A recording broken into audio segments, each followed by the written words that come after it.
میگویند که تفاوت مکتب از دانشگاه این است که دانش آموز در دانشگاه امکانات‌های فراختر دارد و علم رو از پهلوهای مختلف عمیق‌تر و فراختر از خود میکند. و دوستان عزیز، ما آمدیم به دانشگاه آموزگاری تاجیکستان به نام استاد صدرالدین عینی تا از آثارخانه زولوژی فاکولته بیولوژی دیدن کنیم و ببینیم که در آنجا چگونه حیوانات نادر نگهداری میشوند. رفتیم.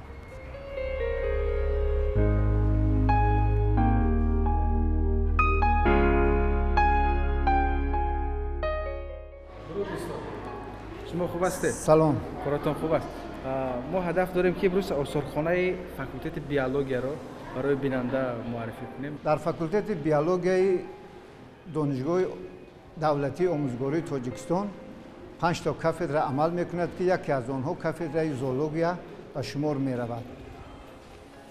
در کافدر زولوژی بسیار استادان با تجربه و عالمان خوب کار فعالیت میکنند که بیشتر آنها حتی مؤلفان کتاب‌های درسی در مکتب‌های تحصیلاتی میانه عمومی به شمار میروند. و در فاکولته بیولوژی ما کافدر زولوژی دو تا موزه زولوژی نگاه داشته شده است که در آنجا بیشتری خصوصی‌های حیوان‌های نادر، کمیافت و در زیر تهدید محشری قرار داده شده حیوان‌ها نگاه داشته شده است. خب اینا رو از کجا جمع آوری کردین؟ اساساً چگونه نگه داشتین؟ اگر کمتر به تاریخ موزه زولوژی نظر اندازیم، موزه زولوژی فاکولته بیولوژی دانشگاه دولتی آموزگاری تاجیکستان از سال 1964 عمل میکند و هنوز از دوره‌های سابق اتحاد شوروی بسیار حیوانات‌های موضع‌های گوناگون تاجیکستان جمع آوری کرده شده و در آنجا خصوصی‌های آنها نگاه داشته شده است. و مقصد از تشکیل کردن موزه زولوژی این بیشتر یعنی برای دانشجویان به نهایت اهمیت دارد. بیشتر آنها دانش‌های نظریوی که آموخته می‌شوند از نزدیک با این حیوان‌های گوناگون موضع‌های خاص تاجیکستان آشنایی پیدا می‌کنند. بیاید برویم ببینیم و اونجا واقف شویم که چگونه حیوانات نادر نگهداری می‌شوند. رفتیم.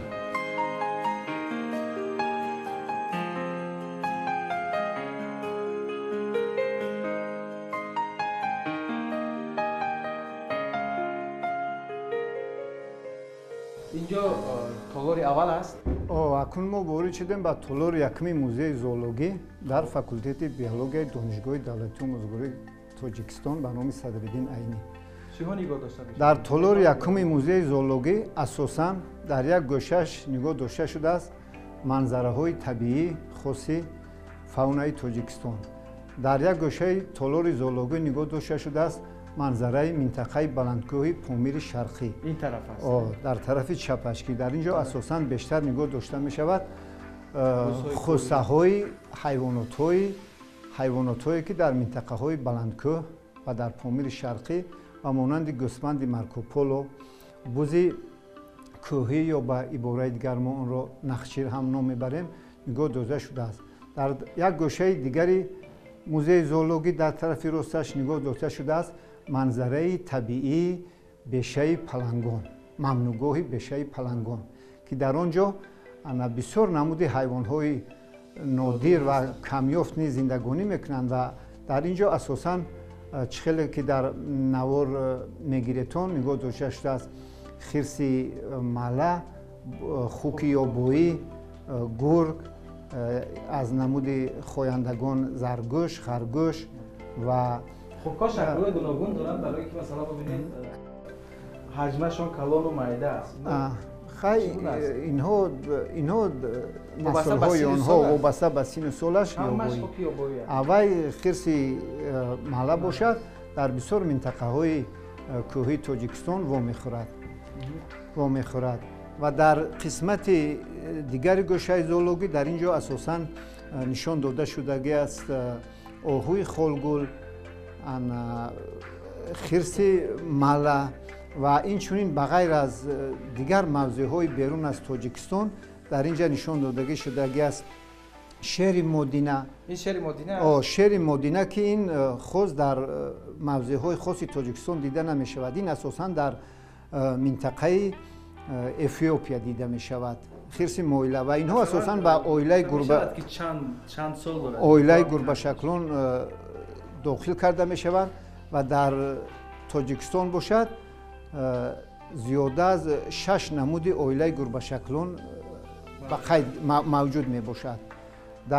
در اینجا این اساساً این ببر برفین است که این اساساً بیشتر در منطقه های کوهی تاجیکستان و خصوصاً در منطقه های بلندکوی پامیر این ببر برفی زندگی میکند و عین زمان باشد سرشمار این ببر برفیان بسیار کم شمار گشته است و من بعد تو از نشاندادی ادبیات های معلومات های علمی سال 2009 هم زیاده از 200 تا 250 سر ببرهای برفی باقی مانده است و در سالهای پیشتر باشد در سالهای 60 عصر گذشته دوره اتفاق سوویتی زیاده از 1000 سر ببر برفی یعنی از روی ادبیات معلوم کرده شده است و حجمش هم همین قدر است. اینها اساساً نه این ببر برفی این اویلای گربه شکلون اینها با 3 گروه تقسیم شوند یعنی گربه شکلون کلان حجم میانه جوسه و خردجوسه و ببر برفی با گربه شکلون میانه جوسه داخل می شود که اینها وزنشون زیاده از 40 کیلوگرم می شود 40 کیلوگرم می شود و اینجا مثلا ما گرگ رو یک نوعی مثلا این نمود اساساً اینها اویلای قطار جفتسمان با اویلای گوزن ها به داخل می شود. این اساساً فرد مدینه شاه گوزن به حساب می رود که این در منطقه گالارکتیکا و خصوصاً در سیبیر در جنگلزارهای سیبیر در روسیه یعنی رو می خورند. در 50 سال اخیر اساساً از ترکیب فاونای تاجیکستان 3 نمود حیوان‌های استوان‌مهره‌دار یکم این پلنگ تورانی که آخران مراتبه جسد مرده وی را در ممنوعگاه بشه پلنگان دریافت پیدا کرده بودند و دوم سغور منزبیر و سوم ماهی بلبینی سیردریایی که اینها پورا محو گردیدند. در یگان گوشه های دنیا هستند همینا حاضر زنده شون اومد پیدا کردن امکان داره یا که فقط اینو مثلا به طبیعت تاجیکستان خاص بودن؟ اینا اساساً به طبیعت تاجیکستان خاص بودن. در مجموع عین زمان در ترکیب فاونای تاجیکستان زیاده از 13000 نمود حیوان ها به قید گرفته شده است که از اینها زیاده از 800 نمودشان خاص حیوانات های اندمیک موضعی های تاجیکستان می باشد. در 10 ساله های اخیر با نسبت 4-5 نمود حیوان های استوان‌مهره‌دار یگان معلومات های انیق علمی موجود نمی باشد. ما می توانیم نامبر کنیم به این حیوان ها داخل می شوند مار افی دشتی، میر موشان دشتی، کبوتر سینه سفید و لئوپارد نزدی آسیایی. این 4 نمود نسبت این 4 نمود در 10 ساله های اخیر یگان معلومات های انیق علمی موجود نمی باشد. آیا مشاهده ها هست که وجود دارند هستند در جای زندگی میکنند؟ همین رو باید قید کنیم که خصوصا در همین 10 سال اخیر یگان مشاهده ها و خطری یعنی پورا محو شدن این نمودها نیز از اعتبار دور نیست.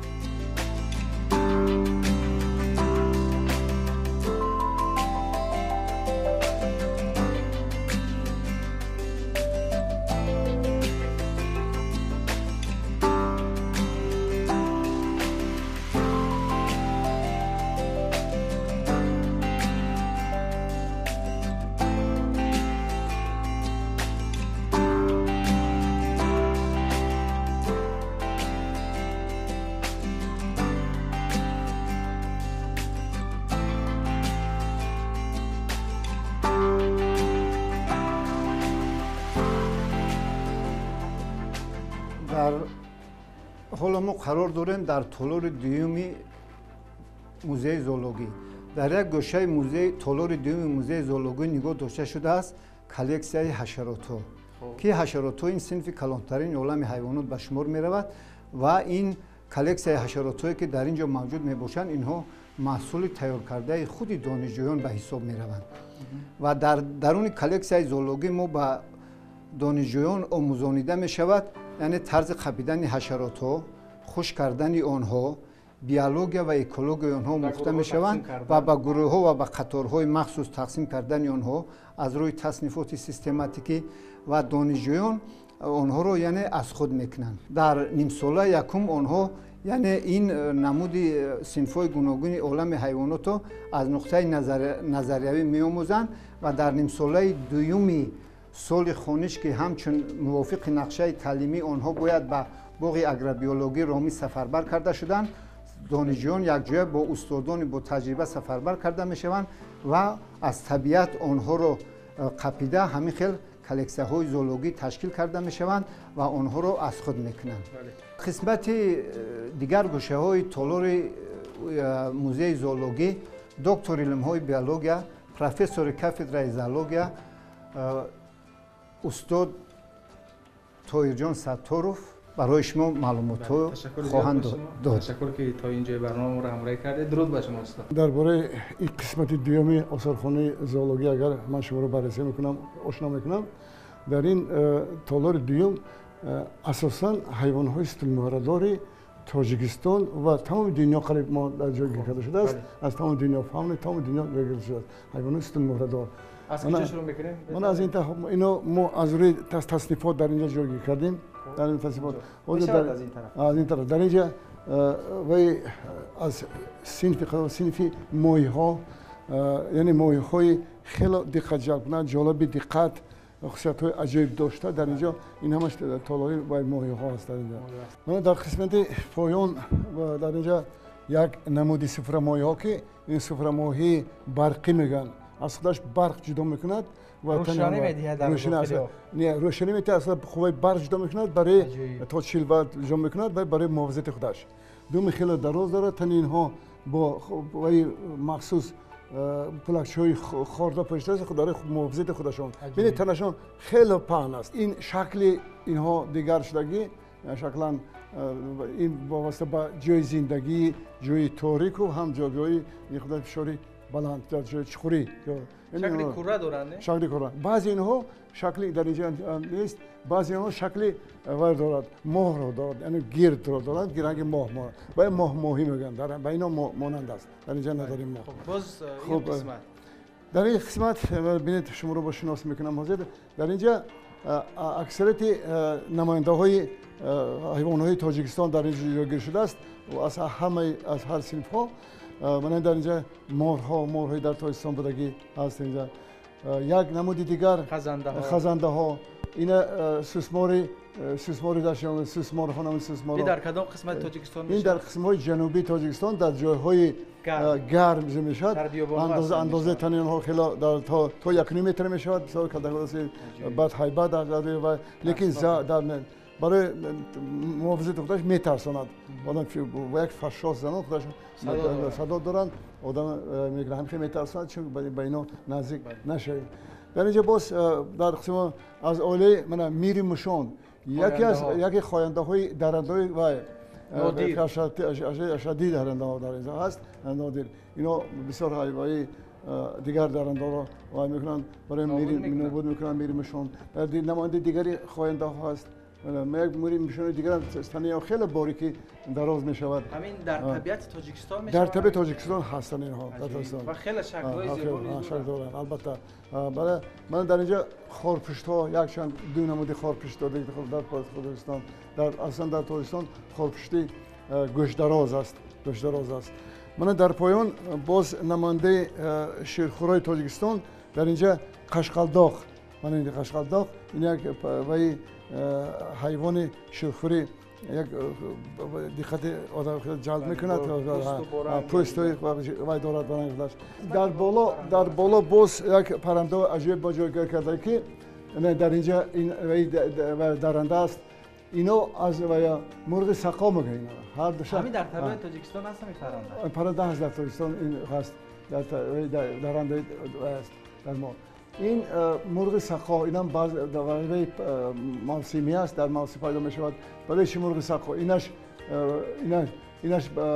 پلیکان اینش باکلا دو تا البته قسم شمالی است لیکن در وقتی وای پرواز کرد در وقتی موسم های وای بهار پیدا می شود در قسمی وایش در قسم پایین جوخ یک اسباب پس خلطه دارد که وای ماهی را در اینجا جمع میکند برای کلان میشد برای نسل خودش جمع میکند برای در آتش کردن اینا برای مرغ سقا میگن و اینو من در اینجا یک پرنده درنده کلانترین در تاجیکستان اینا برگوت ها از عائله اینا خواب ها برگوت میگن نماده و در اینم خیلی کمانده در کتاب سرخی تاجیکستان داخل کرده شده است اینم لکلگی سیاه است لکلگی سفید است در تاجیکستان پرنده موسمی هستند خیلی دقت جلب کنند پایهای خیلی دراز دارند و این در تاجیکستان خیلی که میدانید هم میدان پرنده مقدس حساب می شود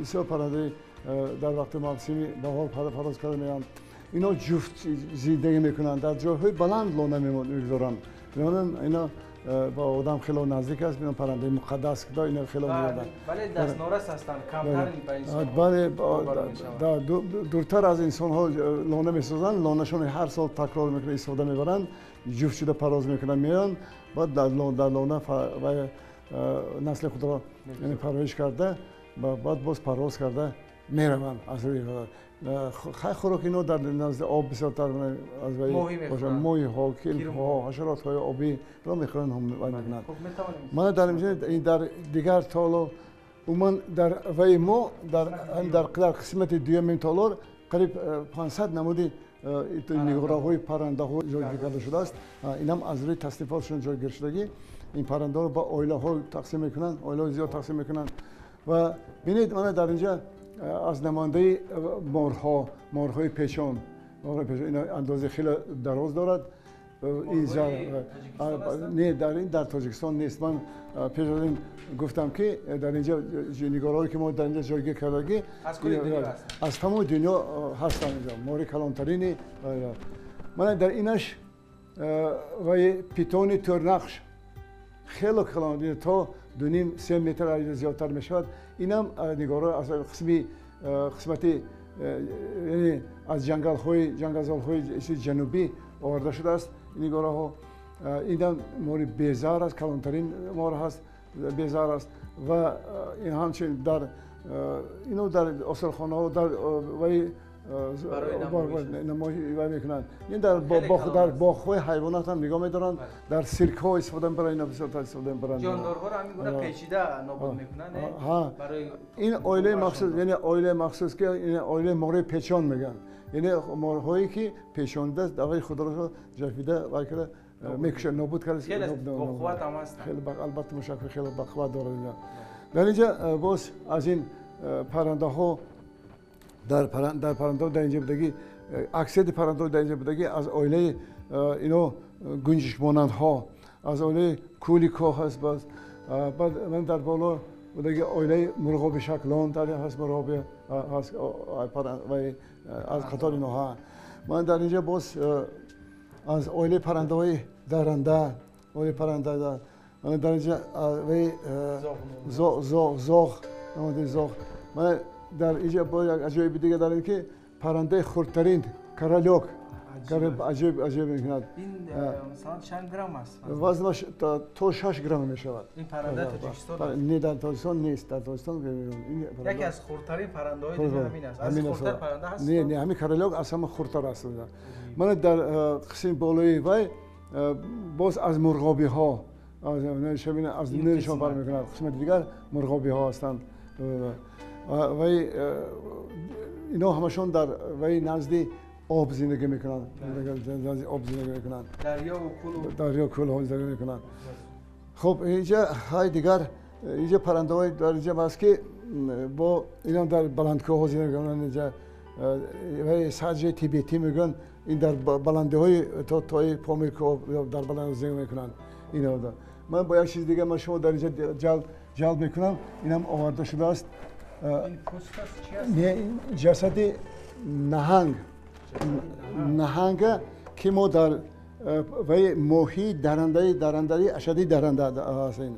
اینا ما دانشجوی ما از شرق دور در وقت تجربه اونجا رفتم بعد همون از اونجا گرفته آمدن قاق کرده آوردن من اینو 10-15 پوستشه در داخلش عضوش هم هست نه فقط قاق کرده نمک کرده و ماندگی اینا ما همه خصوصیت این البته باید خصوصیت‌های خودشون فرق ما باید هر یک خصوصیت نشان تیم داره داشته دندان ها غلسمه علیده اینا غلسمن بالهای سینگی بالهای پشتی بالهای دومی اینا همش خصوصیتش به خودش خاص است از دیگر ماهی برای شنا کردن و برای کردن همه ماهی اینا به طور ماهی میگیم لیکن ماهی ها از روی خصوصیت‌های میانش همش از دیگر فرق میکنند درنده ها هستند بله درنده ما باید شاگردای خودمون همین در وقت ماهی های گذاشتن در وقت خزنده گذاشتن ما قریب عملا نشان دید ما 7 صنف میگذاریم 7 صنف در هر یک صنف حیوانات مورددار اصلا دیگه تمام فرق میکنه همینو از روی وشه از کتاب وقتی خواندن در وقت آمده مقایسه کرده خصوصیت‌های فرق کننده همه خصوصیت‌های علامت‌های فرق کننده رو در دفترشان نوشته و اونها شناس میشن بعضی فکر میکنن که حیوان‌ها نام روسی دارن نه قریب که همه حیوان‌ها نام تاجیکی هست یک به تاجیکی ترجمه شده ترجمه شام شده است لیکن در تاجیکی از آمده است بله تشکر استاد من خمیلون با قلمون میگن با قلم در خوازه تازی همین من همیشه در ادبیات‌های حوزه که ما نویسیم جایگی کردیم چون که شاگردای ما یاد گیرن تاجیکشا نام تاجیک هم سپاس زیاد استاد که امروز در برنامه ما رو همراهی کردید و ما از عالم حیوانات تاجیکستان عالم حیوانات دنیا معلومات‌های جالب گرفتیم ما یک قطرهش شما نگاه کردیم واقعا یک قطره است و هر کسی که اینجا میآید واقعا میتواند که معلومات ما با گروه معلومات مکمل‌تر بگیرد و از همین تماشای عالم حیوانات لذت ببرد شما تشکر از اومدید من با ما همکاری کردید تشکر و دوستان عزیز همینجا به انتهای برنامه امروزه میگویان که رسیدیم ما درباره عالم حیوانات تاجیکستان و جهان در برنامه امروز برای شما معلومات دادیم تا دیدار دیگر خیر